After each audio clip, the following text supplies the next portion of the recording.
Yo!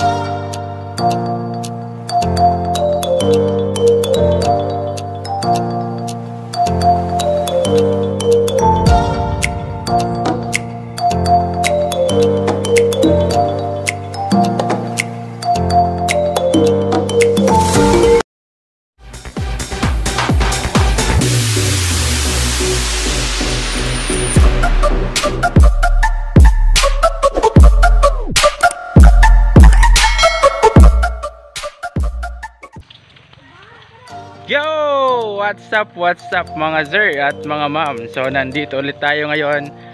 Pupuntahan natin yung ating tinatamnan ng mga gulay. Kasi doon may na-discover ako na parang maliit siya na falls. Then i-ano natin, naayusin natin. Tapos pwede natin yung pagpiknikan pagdating ng araw. So ngayon sinadya ko talaga na hindi pa ako naligo para pagpunta doon ayusin natin kung ano yung mga dapat natin ayusin. Tapos yun, doon na tayo maliligo mamaya, ipapakita ko sa inyo.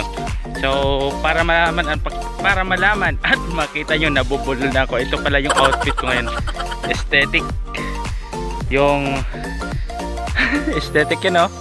Wow! Grabe, aesthetic talaga. So kita-kits na lang tayo mamaya dun sa bukid, dun sa sinasabi kong maliit na falls. Tara, let's go. What's up guys? So nandito na tayo sa Sapa. Yung sinasabi kong taniman namin ng gulay, nandito yun sa taas, dyan banda. Pero yung Sapa, sabi ko na may maliit na falls. So nandito yun, ipapakita ko sa inyo. Yan yung aking mga kasama. Ayan, maliligo kami mamaya pagtapos. Ito na guys, yung falls na sinasabi ko sa inyo. Yan na siya guys. Wow.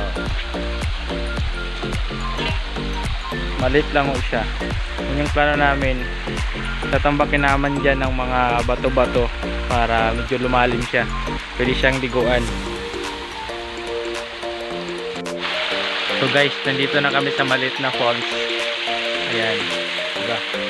Maganda.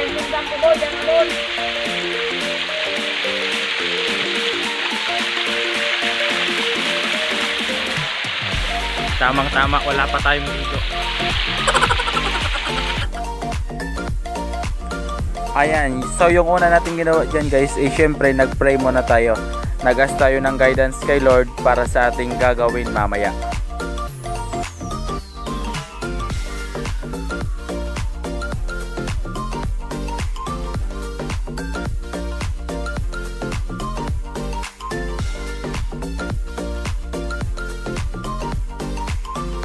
At yun na nga, pagkatapos naming mag-pray, nag-prepare na kami sa aming gagawin.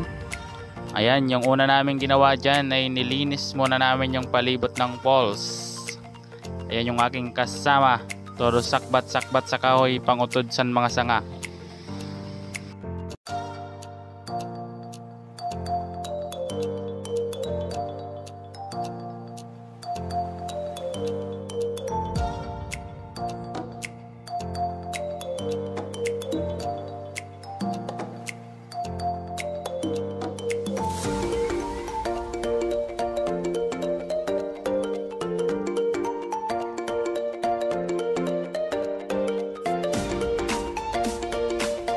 Ayan, so yung sunod namin ginawa ay kumuha kami ng malalaking bato at nilagay namin dyan.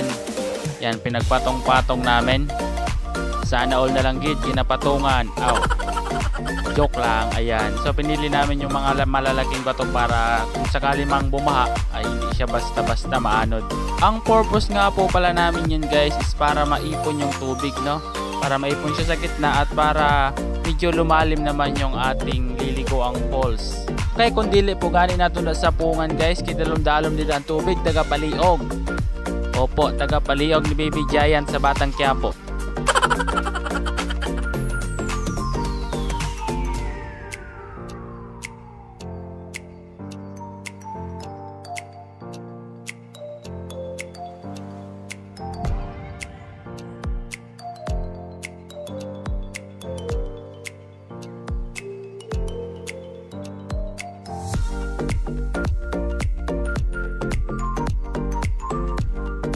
Ayan, susunod po natin ginawa ay pinalapalan natin yung mga baybay sa tunga guys para magdalom-daloman gamay.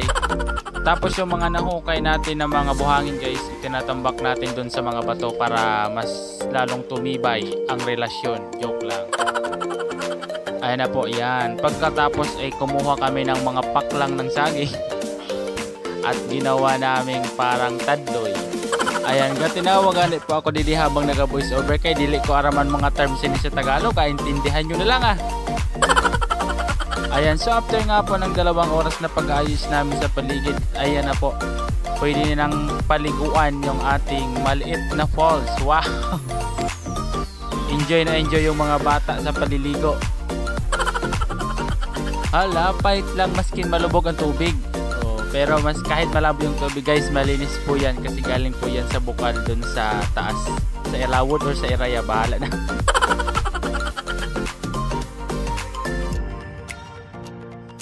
At ayun na nga po, dahil nainggit ako sa mga bata habang naliligo, at ayan na nga, nagbinata-bata naman ang inyong lingkod, nagkarigo-karigo man. Wow, grabe, tamang-tama, wala pa ng karigo pa, no? Tuna pa kanina. Sobrang lamig nga po dyan ng tubig at napaka-fresh. Wow, sana all na lang fresh. Ay grabe gani. At ayan na nga po guys, hanggang dyan na lang yung ating video. Salamat sa pagsama sa amin sa panonood. Kung nabitin man kayo sa ating video ay huwag kayong mag-aalala dahil babalikan namin yan kasama ang aking mga pinsan.